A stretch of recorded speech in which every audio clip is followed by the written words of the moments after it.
দুর্ভাগ্যবশত ব্যাংকের মাথাটা লাগিয়ে গেছে। এই জন্য আজকে আমার একটা নতুন ব্যাংক কিনে দিচ্ছে আপনাদের দুলাভাই। তো আপনাদের দুলাভাইয়ের ব্যাংকের ভিতরেই আজকে আমি টাকা রাখবো, আমার টাকা আপনাদের দুলাভাইয়ের ব্যাংকে রাখবো।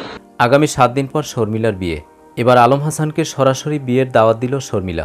শর্মিলার এই বিয়ের দাওয়াত পেয়ে আলম হাসান মানসিকভাবে আরও ভেঙে পড়েছে। এদিকে শর্মিলা ফেসবুক পোস্টের মাধ্যমে আলম হাসানকে বিয়ের দাওয়াত দিল। সুন্দর আর অসুন্দর বলতে পৃথিবীতে কিছুই নেই। আমি যাকে ভালোবাসি তার থেকে সুন্দর এই পৃথিবীতে আর কিছু হতে পারে না।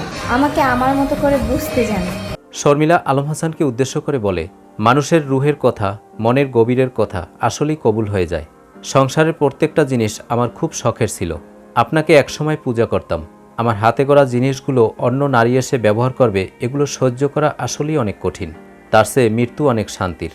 তারপরও বলবো, আমার নতুন সংসারের জন্য দোয়া করবেন, কারণ আমি একটা সাংসারিক মেয়ে। তো আমি তোমার সৌন্দর্যকে খুঁজি না, আমি তোমার ভিতরে আমাকে বুঝার, আমাকে ভালোবাসার মতো সেই মানুষটাকে খুঁজি না, যে কখনো আমাকে খোঁটা দিয়ে কথা বলতে পারে না, শুধু আমাকে ভালোবাসতে জানে। দর্শক, কেমন লাগলো আজকের আপডেট পেয়ে অবশ্যই কমেন্ট করে জানিয়ে দিন।